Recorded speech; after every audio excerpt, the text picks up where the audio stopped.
Guys, it's that time. It has arrived. Nubia Red Magic 5G. Okay, let's go in with the unboxing. What's good, guys? What's good? Alright, so first of all, we've got a little 24-watt quick charger, a little UK one, which makes me think that there's not going to be one inside the actual box. But here you go, guys. I'll let you have a look at that. So let's pop it open and see what this version looks like. Okay.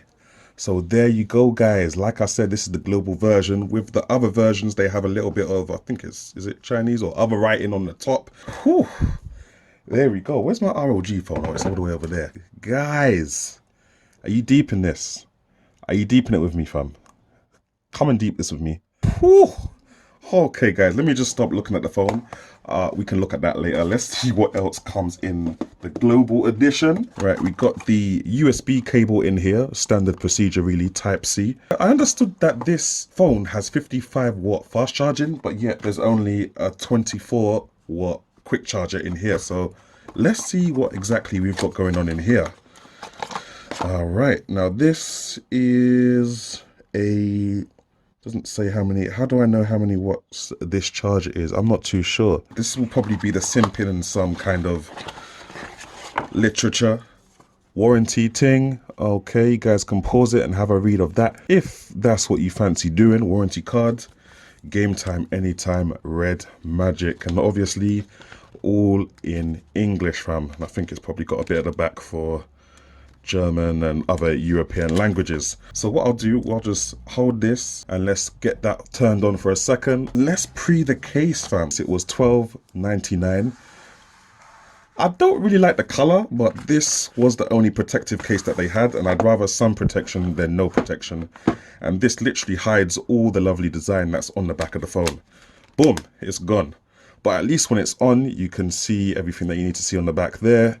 Got access to the buttons on the side, or the fan ports, I should say. And you got access to the air triggers and everything like that. So, guys, I'll get back to you when I've sorted this bit out. Talk amongst yourselves. All right, guys. So, first of all, let's get into the specs real quick. We've got a Snapdragon 865, 12 gigabytes of RAM, 256 gigabytes of storage, and a 4,500 milliamp battery, as well as a 64 megapixel main camera, and then like you got another triple camera array there with I think a time of flight camera and a wide angle, which is 8 megapixel. I like it. It's nice and tidy. The icons are a little bit too big for me, but I can slap a new launcher on there and sort that issue out, so I won't really complain about the launcher. Not that there is much to complain about, because it's basically stock Android. Everything's in the same place as it was on my ROG Phone 2. The frame rate is set at 90 Hz out of the box. And, you know, I've been with the ROG Phone 2 for a while now. I've been switching hot between 60, 90 and 120 Hz. The 144 Hz looks cool, but I just don't know if it's much of an improvement over 120, to be honest. Like, if I showed you this and the ROG Phone 2 side to side, well, it wouldn't make sense anyway, because obviously I'm filming at 30 frames per second for this shot, and what I'm trying to show you is 144 frames per second. But you can probably see the lines going up and down as I put the refresh rate up to 144. The device has got some weight to it. It's got some weight to it. Now, when I picked it out of the box, I thought, whoa, that is substantial. Like, that's definitely a device worth some money. But obviously, yet again, I'm comparing a lot of these things with the ROG Phone 2, which I've had for a while now, and that is a heavy phone. So it does feel heavy, but not as heavy as my current phone. I went to have a little dabble in settings, and I saw that there were some features that are quite cool to bring onto this phone. They've got the double click to wake, so you can double tap the phone when the screen is off to wake it up. And it's one of those things that if you've just had it, you'll get used to it. And as soon as you get a phone that doesn't have it, you'll be like, what is wrong with this phone? Why is it not doing it? So that's cool that that feature is on board, as well as lift to wake up. So yeah, you can lift it and okay. Oh, there we go.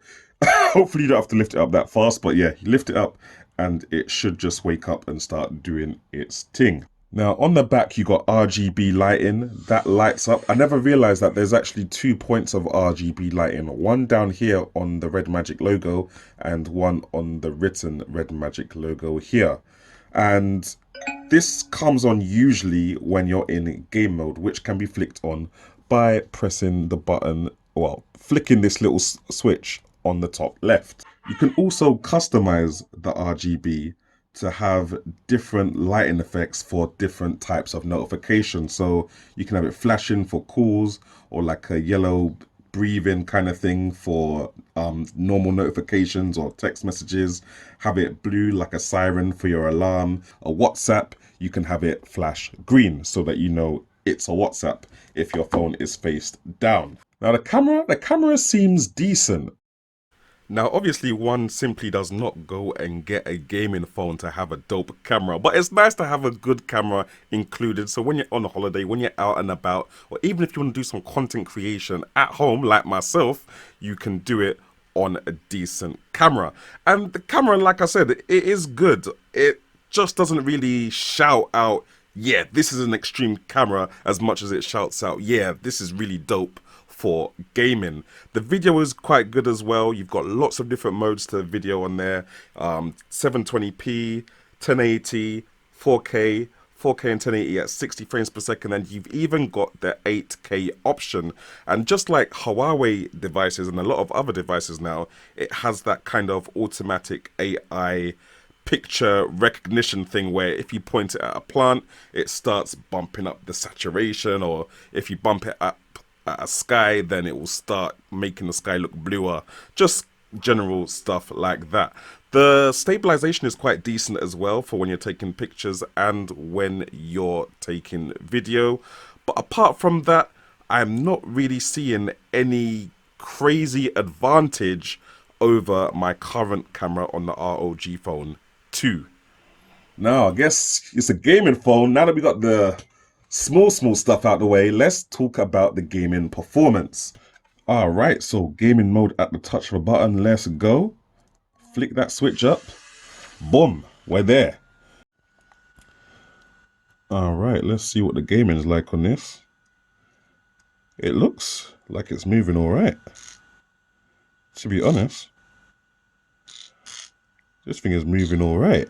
There we go. We got Real Rally 3. Calibrating graphics quality at 60 frames per second. I mean, this looks like it does alright. So yeah guys, there's a lot of things that the Red Magic 5G gets right. The 5G connectivity, the Snapdragon 865 for under £600, the RAM, the storage, although I would have liked to have seen a 512 version. But with all that set aside, there are still a little couple of things that get on my nerves. One of the things is the fact that you can tell that this ROM was just translated from a different language. There are some menu items in the settings that just do not make any sense, and you can tell that it's kind of transliterated English instead of translated English. Another thing is the SIM card tray. I felt that it's really kind of dodgy. Like, I put my SIM card in the tray, then stuck it in the phone, and from what I could see, the SIM card tray was in the phone firmly. However, my SIM card wasn't picking up any signal in the phone, and I realized that the SIM card wasn't in properly, so I had to proper jam it in with my nail to try and get it to register on the phone. So yeah, that's another thing I just realized with the SIM card. It might be because of the waterproofing seal around it. Then there's the issue of the camera, specifically the ultra wide lens. Why is it hidden away in the Pro mode? That does not make sense to me. I've never ever seen any phone manufacturer do that in their smartphones, and it just adds an extra step to when you want to use the ultra wide camera, because now you got to open the camera, then you got to switch to Pro mode, which hardly anybody does, and now you've got to then switch to the ultra wide lens. Why are there so many steps for this? And another thing that I just found out is the fact that you can't change the launcher. There is no support for third-party launchers on this phone. It doesn't make sense. Android is all about customization. Why would you now make a phone where I have to stick with the look that this launcher is giving me. Like, just for that, it's an L for me. It's an L. Now, you guys are going to think I'm really nitpicky with this one because obviously RGB is just there for banter. But on my ROG Phone 2, I can have the RGB light cycling through the whole RGB spectrum. With this Red Magic 5G, you can only set it to specific colors. Now, that's like red, blue, green, or there's like a mixture of cyan and purple, or yellow and red, or green and blue. But you can't just have it circle through the whole spectrum, fam. Like, why? Why not? Yeah, but jokes aside, guys, for the pricing, the Snapdragon 865, the 12 gigabytes of RAM, the 256 gigabytes of hard drive, this is the best phone you can now get for that price point here in the UK. As of now, it's the fastest. So thanks for watching, guys. I'll catch you in the next one. Bless out.